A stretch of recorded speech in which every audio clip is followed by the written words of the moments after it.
Okay, just checking if you could see the slide. Yes po. Yes po. Okay, very good. So again, our topic is about development of the respiratory system. So let's start with basic concepts. Okay, first things first, okay, you have to remember the terms foregut, midgut, hindgut. Foregut, okay, midgut, hindgut.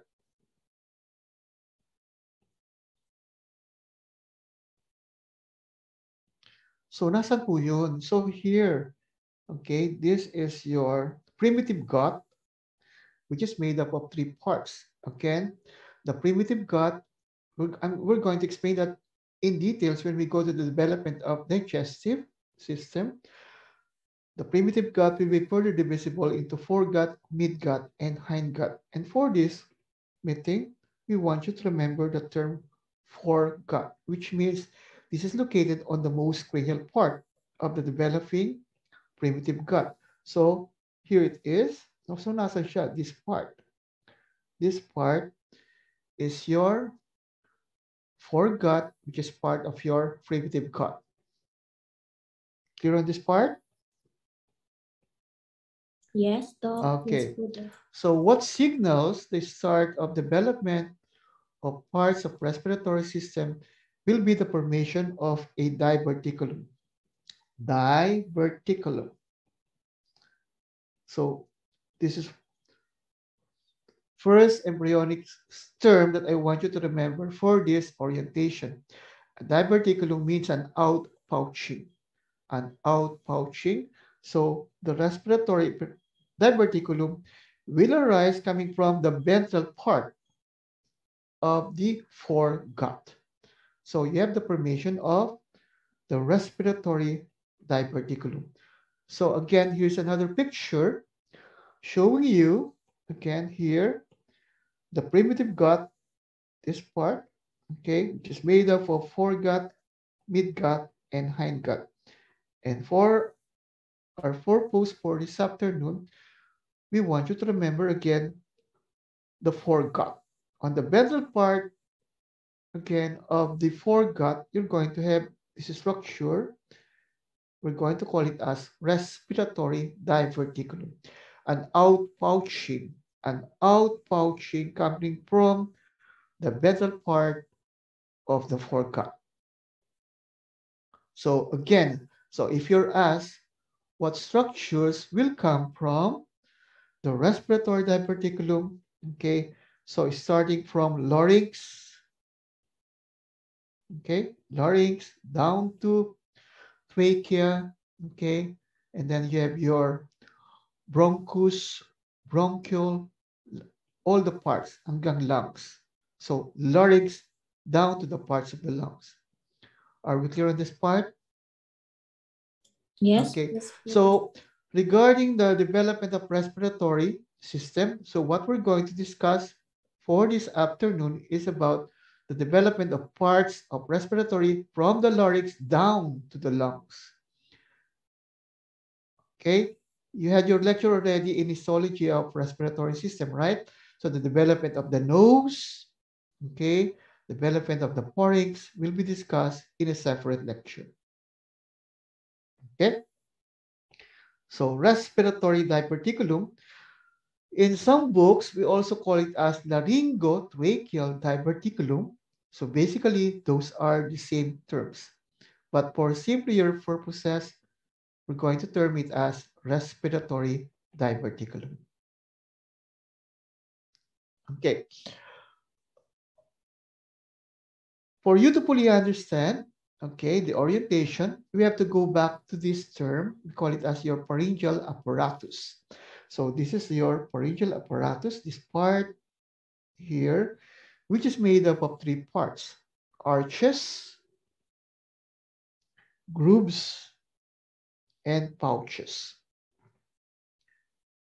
Pharyngeal apparatus is made up of three parts: arches, grooves, pouches, formed during the 4th to 5th weeks of human development. Okay, arches, okay, is separated externally by means of pharyngeal grooves. Pharyngeal arches separated internally by means of your pharyngeal pouches. Again, so arches externally separated by grooves, pharyngeal grooves, internally separated by pharyngeal pouches. Clear po? Okay, so let's have a picture. I'm sure this was shown to you during the lecture. So here, okay. So grooves is external, right? Okay, pouches is internal. And these are your arches. Here, arches. Again, externally, grooves, internally, pouches. Clear po? Okay, for this meeting, pouches, pharyngeal pouches. Okay, we have a rule here. You will notice that when you see, okay, slides in embryology, you're going to see three colors actually. Blue, yellow, and red. Okay, the blue represents ectoderm, the yellow represents endoderm, and the red one represents mesoderm. Okay, clear po? Pharyngeal pouches, if you're asked what is the germ layer of origin, the answer will be endoderm. Endoderm. Clear po? So, was it mentioned to you already in the lecture? What are the derivatives of pharyngeal grooves? What are the derivatives of pharyngeal arches and pharyngeal pouches? Was it mentioned?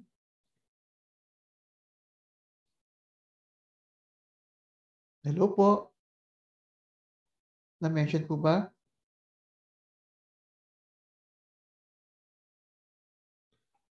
Parang wala naman akong kausap. Tinatanong ko lang kung yes or no. Nandito naman ako, hindi kita iniiwan. So tayong dalawa na lang mag-usap, Dr. Grace. Hindi yata nila nag-get si Dr. Alcantara. Alam niyo mga anak, kaya ako nga tinatanong, ano ba, kailangan ko bang explain? Kasi kung nakuha niyo naman, hindi ko na sasabihin. Di ba? Tama po ba? Parang tulala sila, no? Kaya nga Kaya ako nga tinatanong kung i-elaborate ko ba siya o hindi. Kasi kung hindi nyo naintindihan, sabihin nyo po para masabi ko, para ma-explain ko po sa inyo. Para naman tayo naghuhulaan dito. Tapos pag tinatanong naman kayo. Stephen, favorite ko, si Stephen. Was it taken up during the lecture? Do you remember that being taken up? Umattend ba kayo ng lecture, mga anak? Oo. Hindi po ako nagagalit. Tinatanong ko nga sa inyo para kung ano explain namin kung hindi. Sagot. Ay. Stephen. Okay, sige. Hindi na magtatanong, dire-diretso na lang mag-orient. Sige po, sir. Kaya lang di pa nag-sink in. Pwede pong pa-elaborate. Thank you po. Hindi ka estudyante ko, Dr. Biloria. Ako nakikinig ako. Nandun na ako, nakikinig na ako. Nahiya sila, sir. Kasi importante po yan. Kasi katulad ng pharyngeal arches, mesoderm, this will give rise to, for example, muscles. Di ba muscles coming from mesoderm? So pag tinanong kayo, lumalabas po sa board exam yan. What group of muscles are coming from pharyngeal arch 1, pharyngeal arch 2, pharyngeal arch 3, 4, and 6? Okay. Oy, sinabi ko yun. Tapos sinabi naman pala niyo, Kaya nga sabi ko, let's review. So, ibig sabihin na take up na to dati, di ba, mga anak? So, ano ba ang topic natin ngayon? Respiratory system. For example, tinanong sa inyo, the muscles of the voice, phonation, derived coming from, ano ba siya? Grooves, arches, or pouches? So, basic. Groove ba siya? Arches ba siya? Pouches ba siya? Kung alam mo yung arches coming from mesoderm, so ang sasagot mo, pharyngeal arches. Next question. Anong pharyngeal arch? Arches. 1, 2, 3, 4. Walang 5 ha? Wala pong 5. And 6. Okay? Ano pong sasagot natin? Kasi may rule po yan.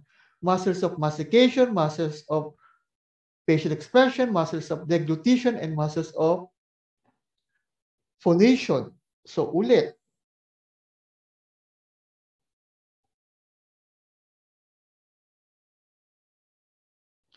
Pharyngeal arches. Pharyngeal arch 1 will give, review lang to ha. Pharyngeal arch 1 will give rise to muscles of mastication. Pharyngeal arch 2 will give rise to muscles of facial expression. Pharyngeal arch 3 will give rise to muscles of deglutition. And for our topic for this afternoon, the muscles of the voice, okay, phonation, coming from pharyngeal arches 4 and 6. Ay, sorry, Dr. Bibar. Hanggang 1 and 2 lang ako. Okay lang po. Kasi mama, ano ka lang naman eh. Diba? Intro. Intro ka lang naman po. Kaya po sinasabi natin. There po section B. So, one question na pwedeng lumabas sa theoretical. Okay? So, muscles of the voice. May mga boses ba kayo, mga anak? Sige nga, pakita nyo nga sa akin kung may boses kayo. Meron po. Yes. Okay, very good. Okay? So, pharyngeal arches 4 and 6. Okay? So, pouches. Again, coming from endoderm. Okay? So, pag tinanong kayo sa respiratory system, the lining epithelium will be coming from endoderm. All the lining epithelium down from the larynx down to trachea hanggang sa lungs, the lining epithelium coming from endoderm. But the muscles, the cartilages, and supporting structures will be coming from mesoderm. Okay? Pag tinanong kayo in detalye, ano-ano na bang mga mesoderm ang naalala nyo? O, nire-review ko na kayo. Ano-ano na bang mesoderm ang naalala nyong term? Marami na kayo na-encounter na mesoderm. Lateral plate. Lateral plate, meron kang intermediate, di ba? Meron kang paraaxial, meron mga ganon, di ba? Tama po ba? Yes. Yes po. Okay. So, you have to remember again, pag tinanong sa inyo, specifically, sinabi ni Dr. Sara, specific germ layer of origin. Ayaw niya lang, ako si Dr. Sara, ayaw niya lang ng mesoderm. Dapat nga specific eh. Di ba? So, ang sasagot nyo ay splanchnic mesoderm or visceral mesoderm. Clear po? Okay. So let's start with the development of the larynx. So this is basically the same picture. Okay. So what we want you to remember is this is slit-like opening. Okay. On the developing respiratory diverticulum. So that will be your laryngeal orifice. Okay. Laryngeal orifice. So here. So the laryngeal orifice is the opening, okay, in the developing laryngotracheal diverticulum or respiratory diverticulum. So that's the connection.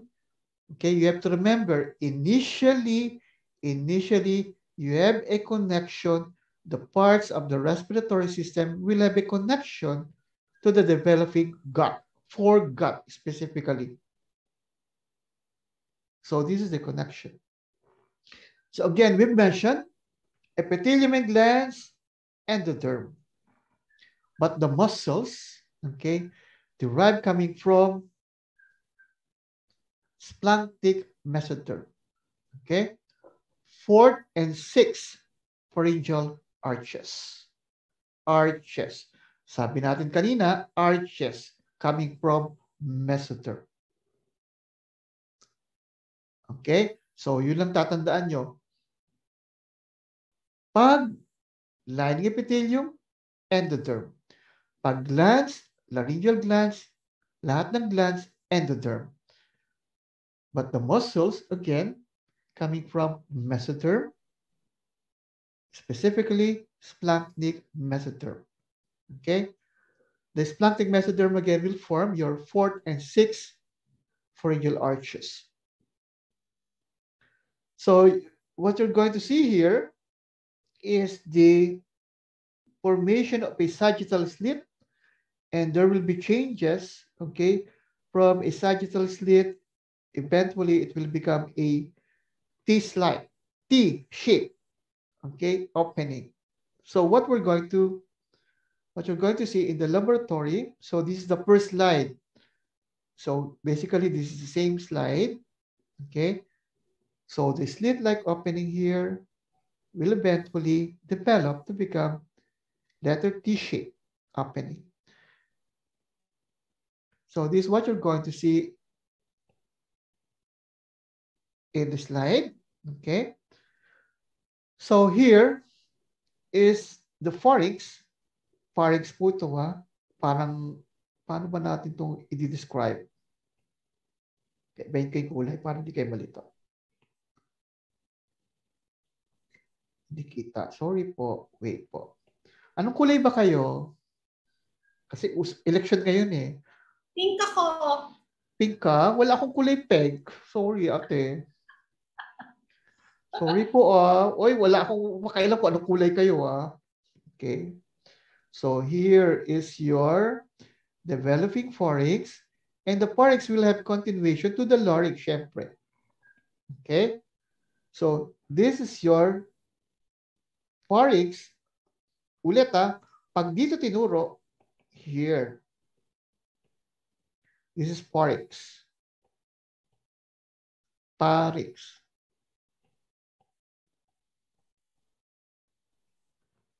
Okay, and this one is your developing larynx. Larynx. Okay, you're going to learn that in gross, diba? You have the connection between larynx and pharynx. And on the side of it, you have your arytenoid swellings.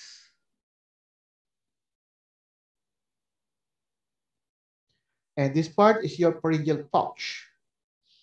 Hindi na namin didetalye kung anong pharyngeal pouch yan. But most likely, okay, nandun tayo sa developing larynx eh. It should be your pharyngeal pouches 4 and 6. Or you may ask, bakit po, sir? Ano po nangyari sa 5? Okay. Nawala. Okay, basta nawala siya. Hindi siya nag-develop. Pag di nyo alam ang sagot, degenerate ang isagot nyo. Yun lang. Diba? Walang sasagot ng hindi ko alam. O manghuhula kayo, degenerate. Okay? So again, that's your developing larynx, and this is the space, we call it as your laryngeal inlet. So this one is your pharynx. Okay? But this part is your developing larynx. And on the sides, again here, is your arytenoid swelling. Yun lang tatanong namin. Most likely, again, the side questions that you might be asked, okay, again, the lining epithelium, again, coming from what germ layer? Endoderm. Okay, but the muscles coming from what germ layer? Mesoderm, specifically splanchnic mesoderm. Pharyngeal pouches 4 and 6.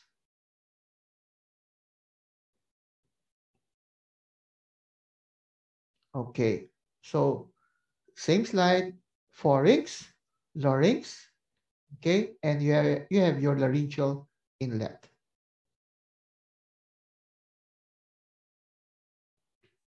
Okay pa? So again, this is your respiratory diverticulum, laryngotracheal diverticulum. Okay, so again, you have to remember initially the developing respiratory diverticulum will have connections, will have communications with the developing parts of digestive system. So initially, okay? And we did mention already that the respiratory diverticulum will give rise to parts of respiratory system from the larynx down to the lungs, parts of the lungs. So this is just this was mentioned, I'm sure, in your lecture. The series of events that will happen in the formation of your respiratory system. So you have the formation of respiratory diverticulum or laryngotracheal diverticulum. You have connections with your foregut, okay? You have the formation of ridges. Eventually, it will become septum. Why do we call it as tracheoesophageal ridge or tracheoesophageal septum? Because, again, anatomically, okay, you have a very, okay, communication, okay? Magkadikit si trachea at si esophagus. Trachea is anterior, esophagus is posterior. Kuha po, that's the orientation. Behind trachea is the esophagus. Okay? So laryngotracheal diverticulum or respiratory diverticulum. And what will happen? So you have the formation of septum. There must be a septum that will separate the trachea and the developing esophagus. Otherwise, if there will be no septum that will develop, okay, what will happen? You're going to have communication between trachea and esophagus. So dapat maghiwalay sila. Ano maghiwalay sa kanila? Septum or membrane. Okay, clear? Babalikan po natin yung slide na yan. So as you can see here, the diverticulum will give rise to parts of larynx, trachea, hanggang sa lungs na. Diba? Okay. Going to go back to this slide later para ma-summarize natin. So this will help you to remember that, okay, this is the diverticulum. So this is your, again, that's your foregut. Sabi natin, you have the formation of a diverticulum coming from the ventral wall of the developing foregut. And what is that diverticulum? Respiratory diverticulum or laryngotracheal diverticulum, which will give rise to parts of respiratory. So if we're going to cut it here, okay, so you will notice here the close association between the developing trachea and esophagus. This is your trachea, this is your esophagus. So you're going to have the formation of a ridge, tracheoesophageal ridge. And what will happen? The ridge or the folds will start to fuse together. And after fusion, what will happen? There will be separation between the walls of trachea and the walls of esophagus. So ito po yun. Ito yung sinasabi ko kanina. Okay? So you have the formation of a ridge or folds, and that ridge will unite together to form a septum. And with the formation of septum, there will be separation between the trachea and esophagus. Okay? Clear? Okay. Another picture. This is your respiratory diverticulum. So with communication with the foregut, ventral wall of the foregut. Okay, you have the formation of a ridge, and then the ridge will unite together to close it to form a septum. So with the formation of septum, trachea and esophagus will be separated. So the parts now of respiratory system, developing respiratory, will be separated from the parts of the developing digestive. Okay. So this is what you're going to see in this slide. I think you've seen this when you had your orientation, lecture, and cardiovascular system. Tama?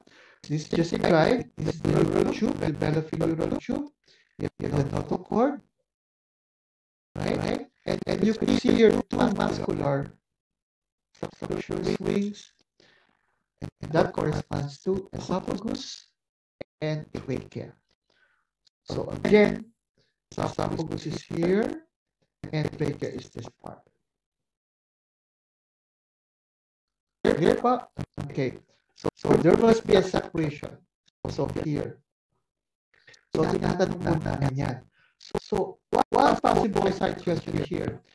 If there will be improper development of tracheoesophageal septum, what clinical entity will happen? Okay. As a result of improper development of tracheoesophageal septum, so the clinical entity to remember, we call it as fistula. Tracheoesophageal fistula. Fistula. What is the meaning of fistula? Fistula means a communication between two structures. So pag nadilig na, tracheoesophageal fistula, there's a communication between trachea and esophagus. Rectovaginal fistula, there's a communication between rectum and vagina. Okay, so fistula means a communication between two structures. Was this mentioned during your lecture? This clinical entity? Yes po. Very good. So nangyayari pa rin yan, ha?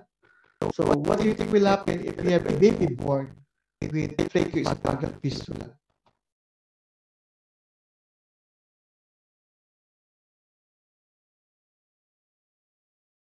Kano ba dinuskusan nyo? How will you know? Meron na ba kayo mga... siguro wala pa naman kayo mga anak, no? Di ba? Okay. Ito si Dr. Berlos, marami na yung anak, di ba? Yes. Paano yung in the future? Di ba? Mamaya di mo sabi, di ba? May pamangkin ka, may pasyente ka, ganyan. Paano mo malalaman kung yung baby is born with tracheoesophageal fistula?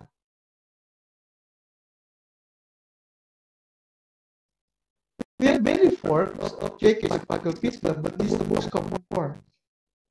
Okay? So try to imagine mga anak. Dapat kasi diba, there is no communication between trachea and esophagus. Wala. But here, there's a communication here. So there's a fistula. So what do you think will happen? You're going to give fluid. You're going to give milk sa baby. Okay. Pero esophagus is a blind pouch, blind tube. So what do you think will happen? The fluid will accumulate. There is a communication between your parts of digestive and parts of respiratory tracts, di ba? The upper part. So what do you think will happen? So fluid will pwede mapunta sa respiratory. Tapos yung fluid pwede mag-accumulate sa mouth. Yung milk na binibigay nyo, yung fluid na binibigay nyo sa bata, pasinin nyo kagad. If the baby is having respiratory difficulties, tapos parang yung milk na naiipon sa mouth of the baby. You have to think of this clinical entity. Okay? So ulitin natin. Balik tayo dito sa slide na to. So this is the second slide that you're going to see. Very easy. This is esophagus. This is a trachea. So most likely, of course, respiratory tayo ba? So trachea. Same rule. Lining epithelium. Okay. The glands coming from endoderm, but the muscles, the cartilages coming from mesoderm. Okay. Again, you have to remember that normally there must be a separation between esophagus and trachea.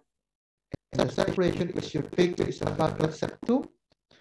And a probable question that might be asked, improper development of the septum will lead to what type of congenital anomaly? The answer will be a tracheoesophageal fistula.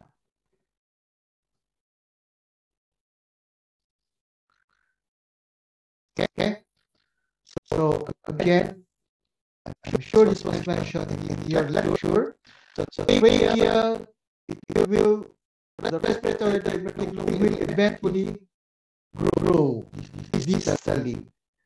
Okay, you start from larynx, becomes trachea, then trachea will become bronchus, bronchiole, okay, from here, and eventually, of course, parts of the lungs. So rule again, bronchus, okay, bronchus, the diluent gas coming from endotherm, but the muscles, connective tissue, and cartilages derive coming from mesoderm. You're asked specifically visceral or splanchnic mesoderm. Okay.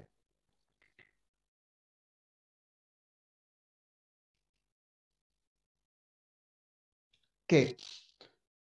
Visceral mesoderm. So this is the developing lung bud. Papakita ko yun sa inyo mamaya. Developing lung bud here.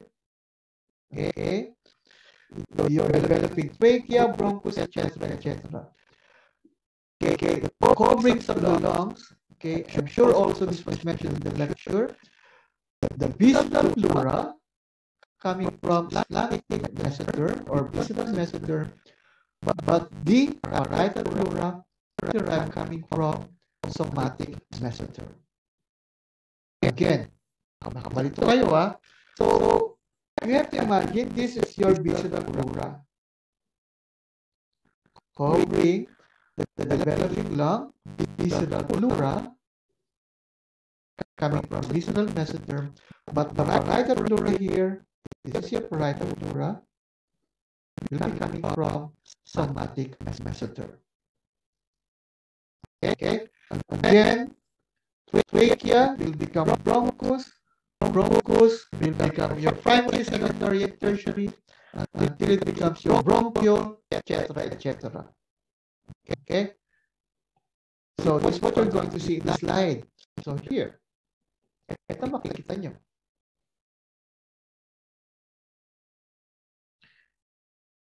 Okay, for orientation purposes, so makamalito kayo. Kung dito, balik natin sa medyo taas. Okay.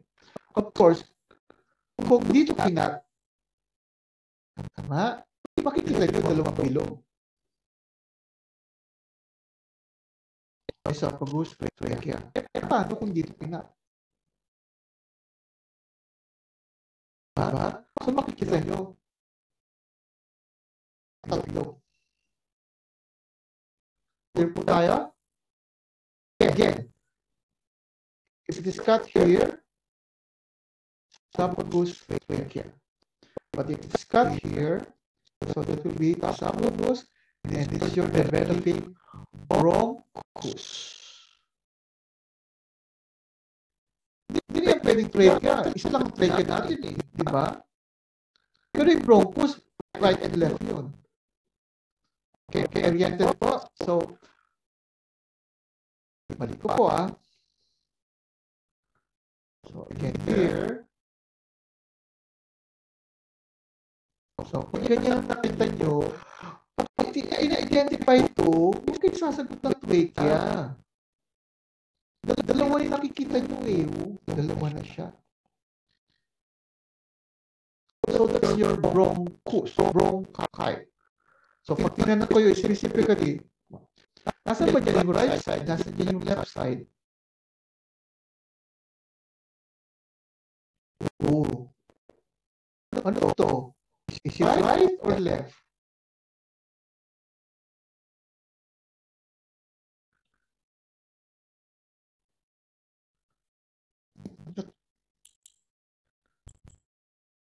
ng mga right ulo. Right yan, di ba? So pag tinanong ko specifically, identify the structure, that will be your right bronchus. And this is your left bronchus. What? Okay. Again, same rules. Lining epithelium, glands, endoderm. But the muscles, connective tissue, will be coming from mesoderm, next mesoderm. This is the developing lung bud here. Okay. And this is the developing visceral mesoderm. Visceral plural, sorry. Coming from visceral mesoderm. Again. So that's your right and left lung buds. So this is right and this is left. So this one. Okay. And you have the visceral pleura. So this is your on the right side, and then this is on the left side.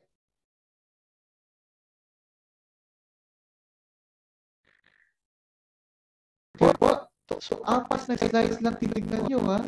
So ang papakita namin sa'yo sa laboratory na to. Okay? At the level of the developing trachea, at the level of the developing bronchus and lung bud.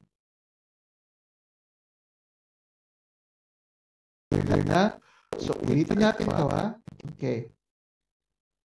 But at the level of the trachea, dalawa lang. Ito nga pinakamadali, oh. Don't expect, makakita kayo ng lung bud yan. Sa trachea ba, nandun na ba yung mga lungs niyo? Wala pa. Okay? So, napakadali na slide na ito. Ang identify ko lang yung trachea. Tapos yung septum. Trachea sa vagal septum. Tapos na. Okay? Sinabi ko na yung mga questions na pwedeng itanong. Okay? And if it is cut at the level of the developing lung bud and bronchi. So again, this is your right side and left side. This is your right bronchus, left bronchus.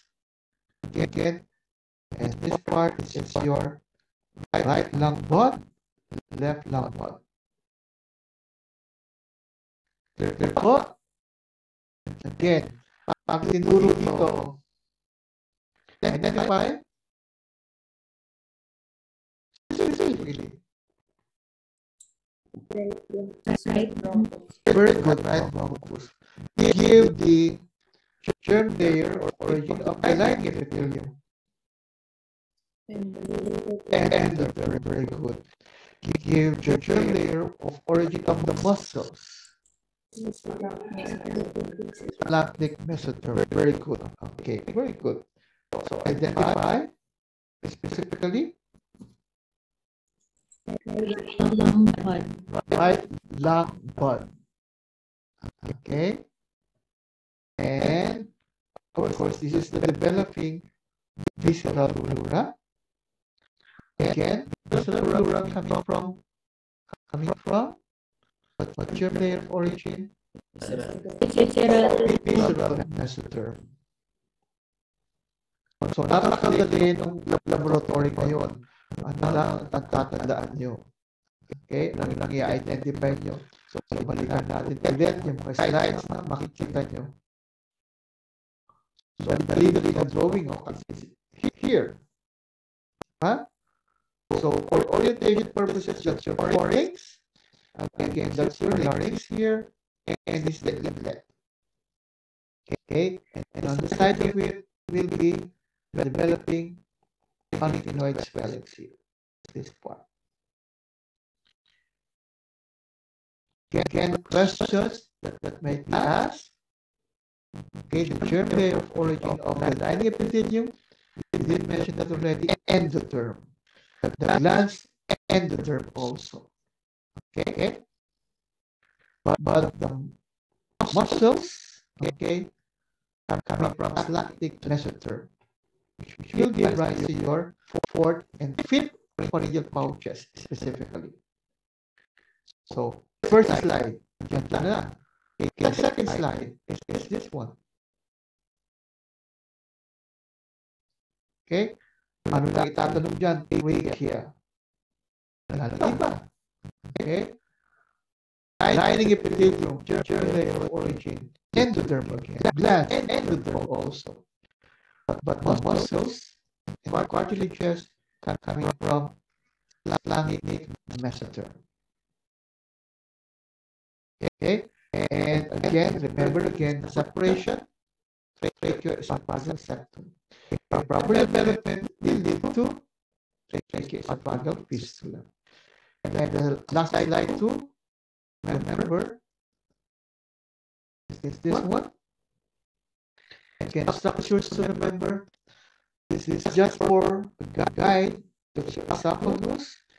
So this is cut at the level of the developing bronchus. So this is your right bronchus, left bronchus.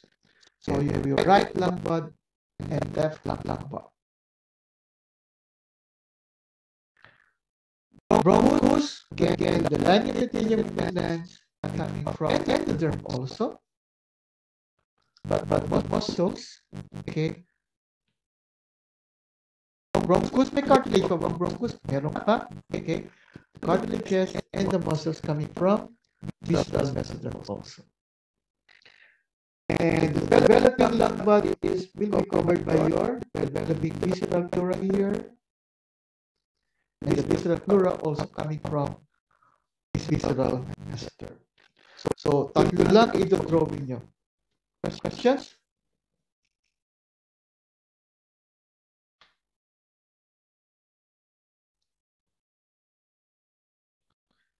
Last slide po yung questions po.